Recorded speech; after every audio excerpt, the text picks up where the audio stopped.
Hi people, this is going to be another quick video. Hey, listen, I had the last video talking about the PlayStation Portal and my thoughts on how it could become a Trojan horse because, it now has a cloud streaming feature in certain markets. One thing though, one of the comments that I got is from somebody that actually had bought the Portal recently and they were disappointed with it because they just didn't perform the way that they would find acceptable for their gaming style and everything like that. That's perfectly fine.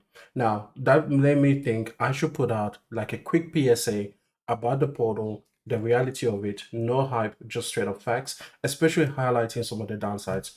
So the very first thing is this is a remote play device, okay? It is not a native device in any way, shape, or form, okay? So it is completely dependent either on your PlayStation 5 console or on Sony's cloud servers if that feature is available in your territory. As such, before you buy it, please make sure that you download the Remote Play app on your phone, your tablet, or even your PC, even Mac has it. So it's everywhere. And you actually test out the Remote Play feature from your PS5 in your own network on your own devices. Those apps are completely free, and the Remote Play functionality on PlayStation 5 is part of the console itself and it is free. So that means that you don't need PlayStation Plus in order to try whether PlayStation Remote Play works for you. Also, if you buy the portal, you still don't need PlayStation Plus in order to use Remote Play. So again, it is part of the thing that you've already paid for. You already have a phone, a tablet, a computer, or a PC, and you can hook up your DualSense controller to any and all of those devices, and it will work with 100% functionality. So there is no reason for you to go in blindsided, okay, into what the performance of the Polo will be. Do not believe anyone that tells you that this device has anything in it that makes it a better remote play device connectivity wise than any other. Okay, there's no specialized hardware that make remote play work like 20% better or not. No, you pretty much have a 1-to-1 ratio, okay, of performance with your other devices when it comes to remote play as you would with the portal. So take your phone or your tablet, okay, test it in your office, test it on your couch, test it in your backyard, test it out into the world, test it at your friend's house or wherever you're likely to actually use your portal. Should you get one, go and fully test it out because it's free and it's available to you with the things that you already own.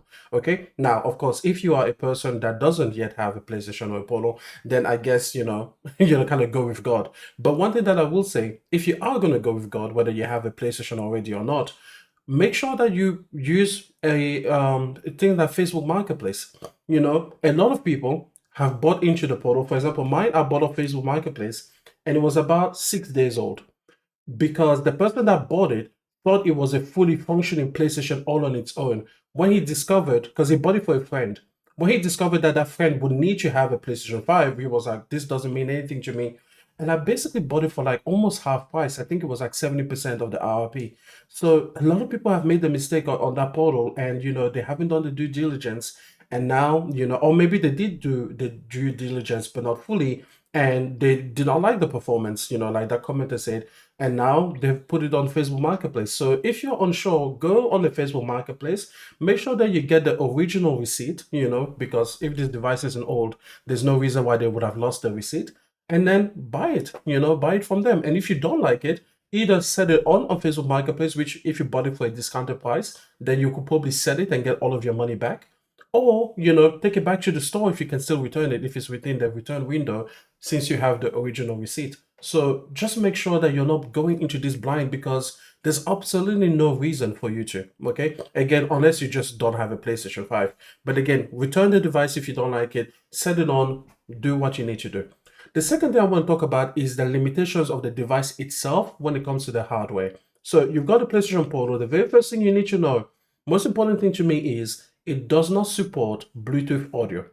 Doesn't do Bluetooth devices at all, okay? Just doesn't do it. PlayStation, for some reason, decided to use like this whole PlayStation Link protocol, which is their own unique protocol, which is only for like 2 or 3 headsets and is for the upcoming speakers. But even though they are a subset of Sony, they have not propagated that PlayStation Link protocol to other Sony hardware, which has always been one of the things that I hate the most about Sony. Like sometimes I feel like they are silos within a company with like barely a string as a bridge between the different departments. Again, I'm just like, how do you create a brand new standard because you say that it has better performance and lower latency when it comes to the audio, but then every other Sony product doesn't just incorporate that standard so that you know we are like what, a year out from the PlayStation Portal release. The Sony soundbars should have had PlayStation Link. The new Sony speakers should have had PlayStation Link. The new Sony headphones should have had PlayStation Link. So that over time, the family of devices that can support that protocol would expand. And not only that, they should make it an open protocol to pretty much every other manufacturer so that they can add it as well. So that, a year out, 2 years, 3 years out, suddenly the fact that it itself doesn't have Bluetooth is, almost like a non-factor because lots of new devices just support PlayStation Link as, a standard protocol. But for some reason, Sony is like, they're so dumb. Sometimes fire Totoki. But anyways, that's a real shame. Okay. Now, I don't mind the reason why they didn't include Bluetooth audio. I still think they should have included it, by the way. I still think they should have. Because if I'm okay with latency or with some amount of audio lag, but I prefer using my Bluetooth headphones, give me my option. Give me that option. But it does have a wired headphone connection, a 3.5 millimeter jack, and that works fine. So that's annoying, but at least you don't have to go and buy in these PlayStation Link devices because you might not even like them as devices themselves. Okay, all of them do happen to have Bluetooth, but anyways, it doesn't matter. We're not here to sell anything. So the point is this: you will have to use this with a wired headphone connection, or you have to buy one of those dongles that can transmit Bluetooth from a 3.5 millimeter jack. I'm pretty sure that if you try to get Bluetooth out of the USB-C, it doesn't work. So I'm pretty sure. I think I tested it before, but not 1,000% on that. But I'm pretty sure it doesn't do Bluetooth out of the USB-C port. So even if you have like USB-C headphones, then you're still SOL. So that's the biggest hardware limitation when it comes to that. Another hardware limitation that it has is that it is all an integrated device, right? So it hasn't happened to me, and there have been almost no reports of like stick drift or whatever. But technically, if you were to get stick drift, you would have to at least disassemble the entire device in order to replace the joystick, or you will have to just replace the device also, like wholesale. So if you're buying it and you think you're going to use it a lot, maybe it might be one of those times where it's worth getting some extended warranty on it. Again, I'm not trying to fearmonger. It has been perfectly fine. I haven't seen any reports of it, but it is just an integrated device. Now, again, if you're in Australia, don't use that advice because in Australia, our consumer protection laws are good enough that even after your warranty period, if it is a manufacturing defect, the company technically has to provide you support regardless because it's supposed to last more than 1 year. So again, if you're in Australia, ignore that. But if you're somewhere where consumer protection laws are far lower, like the United States, then perhaps it is worth considering getting that extended warranty support and everything like that. So yeah, those will be probably the two biggest hardware limitations that this thing has. And again, not trying to fearmonger you, it's just a reality. It is on one device, and that could happen. Okay, the third thing is I want to talk about the software on the Portal itself, right? Now, you know that it is not a native device, so it does not play games. However, you might look at this device and say that, oh, there's a tablet here and it has a gorgeous screen, right? LCD, not OLED, but one of the best LCD screens, you would have seen in a long, long time, and same for me. However, know that this does not do any media playback whatsoever. You can't plug in a USB in there and read it and play a video from a USB. You cannot use remote play or remote viewing or cloud streaming whatsoever to open like Netflix or Amazon Prime or anything like that. Even if you have those apps on your PlayStation home console, you cannot access them on the Portal. So it is extremely limited. It's pretty much just a gaming device. Like, it only plays games. Doesn't do videos, doesn't do YouTube, doesn't do, any kind of like USB or network attached storage thing. It is not a free agent, kind of tablet like any other tablet is where you can access different things like that. So yeah, you're not going to be filing your taxes on this one.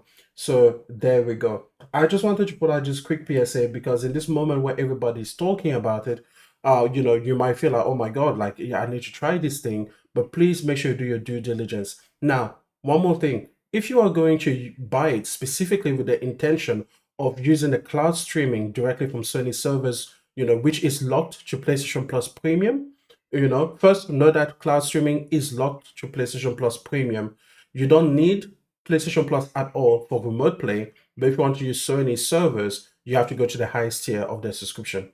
So that's one thing. But the other thing is that PlayStation Plus Premium cloud streaming functionality is available on your home console. So again, try to do your due diligence and at least try the functionality on your home console first to see if you like that experience before buying a dedicated hardware in order to use that thing specifically. So there it is. I think that's pretty much everything that I have to say. Now, quick impressions. If you guys haven't seen my other videos on the portal, I have many on the channel. I like the device. I do not find it laggy. I do not find, again, my home network, my situation, it just works, okay? But again, I want you to know that I was using remote play for years before this device came out. Now, did I use it as often as I do now with this device? Absolutely not. But it is not something that was new to me. I was using my PlayStation Vita way back in especially like 2018. I used it heavily that particular year because it was just the mood that year. So I've been using it for a long time. So I kind of knew the performance that I was going to get. And again, before I bought it myself, I did what I told you before. I tested it in my new home network and everything of the sort. Another thing that I will say is that if you already have bought a device and you're disappointed with the performance, see if you can get your PlayStation 5 console hardwired to Ethernet. Now, that can be expensive. My home console is through Wi-Fi, so technically there's even more performance or even less lag that I could possibly get.